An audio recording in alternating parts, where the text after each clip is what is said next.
So obviously, there's been a bit of a AI leak of secrets this week, reported by Git Security called CamoLeak.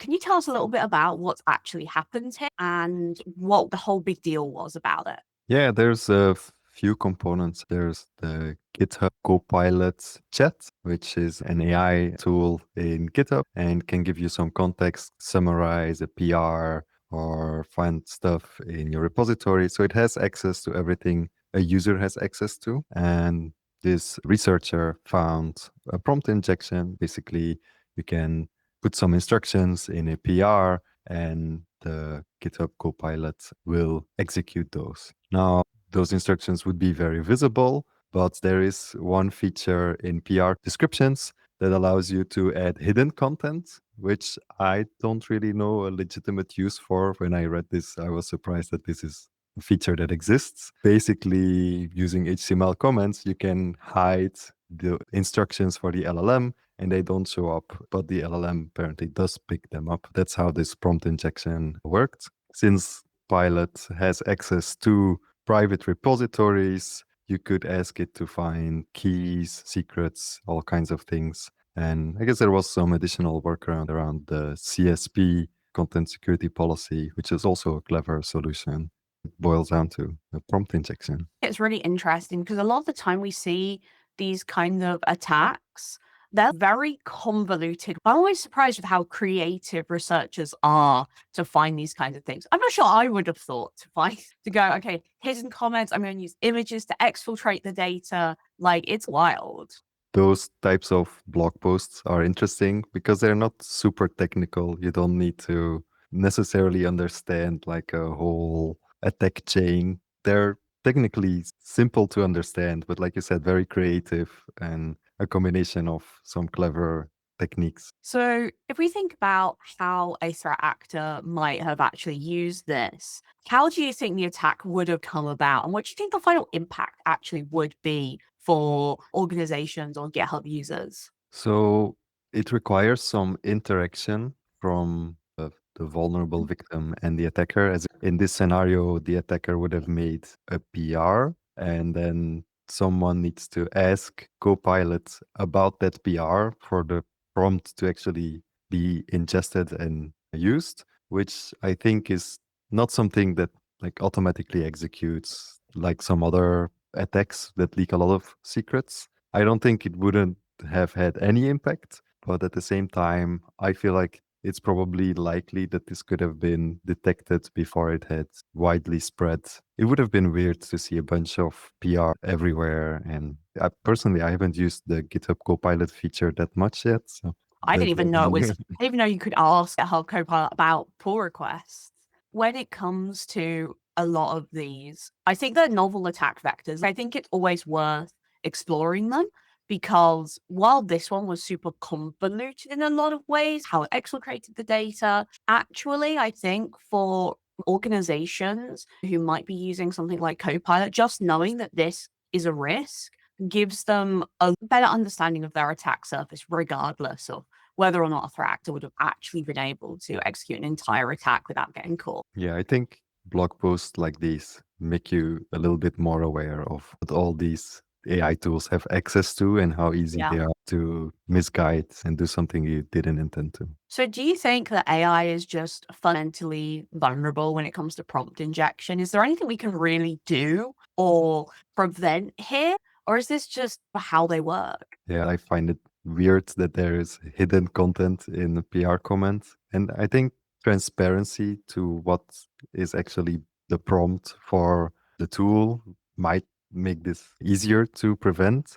Yeah, if you can look at But the it, logs and see the extra lines then. but I think prompt injection, there's been plenty of attempts to harden eyes to not respond, and basically a back and forth between the researchers finding new ways to get around those restrictions. I don't think there's a good solution to this at this point. Yeah, I agree. And it's just how LLMs work, right? They are helpful. They do want to provide and if you look at the training methods, the reinforcement training they do, they're like voted on their helpfulness. So they are rewarded explicitly for being helpful. Asking them to reject something like a prompt injection is actually really difficult because there's lots of different ways to get it to be helpful. It's very hard to have rejection. One of the most interesting things that I've seen as a suggestion for solving prompt injection is what's called an LLM vaccine, where you, as part of its reinforcement training, you give it prompt injections and you also give it a sample response that's pushing back against the prompt injection or any malicious response.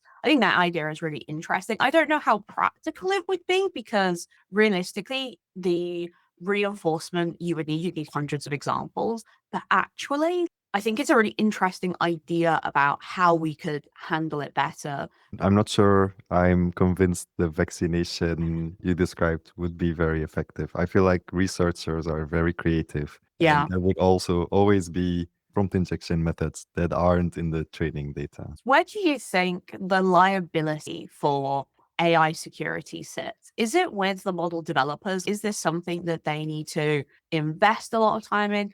Or is it maybe on the user themselves? People are explicitly granting permission for GitHub Copilot to act on behalf of the user. It's the same as an add-on, right? Or an extension or any other tool that a developer uses. They are granting that permission. Where do you say that liability lies? Yeah, for me personally, I see it as a tool. I have an operating system and an IDE, and they also have access to my secrets. I know what what they do with it, and I know it's safe in a way. I think some tools, I use Cloud Code very often. They ask you for permission to read a certain directory, to read a certain file. There's a lot of transparency, so the user is in control. It doesn't seem like this was the case with GitHub Copilot. I haven't used it, but I don't remember giving it access to read my private repositories. So I think in the end, it's the user's responsibility to use the tools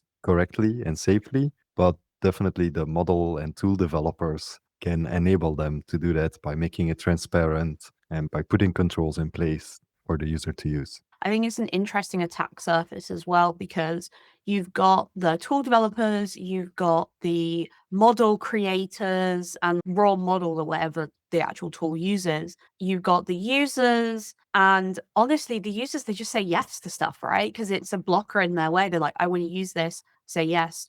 I sometimes wonder if it's better to put the onus on the tool developers to be thinking about things like the principle of least access, like what is the minimum this needs in order to function?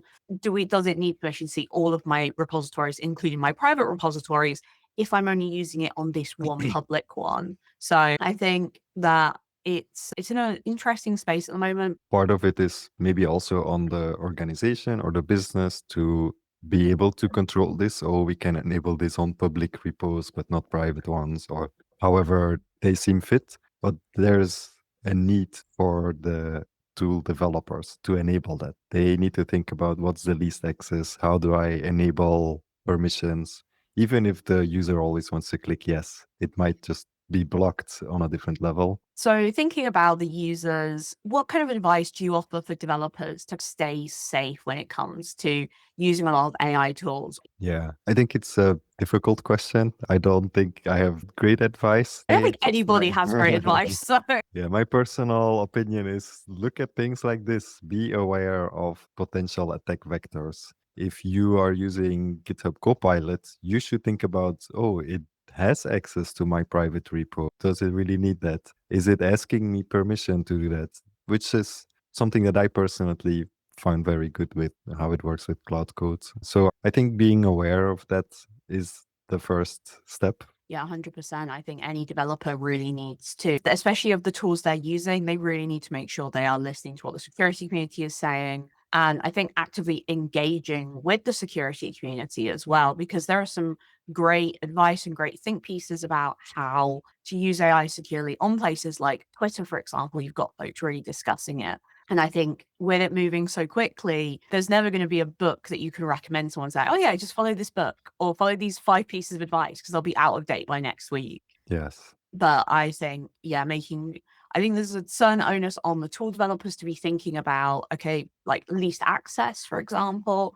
But I think on the users, it's up to them to demand that, right? Like fundamentally, they're the ones paying for it. They're the ones that have control. They should be able to say, actually, I want my AI tool to ask me for permission. I'm expecting this. I do not want this to happen. And I think people don't realize how much power they have there. Yes. I think it's easy to go along with the hype for the new tool and want to be able to use it without taking a moment to reflect on is it me giving me that control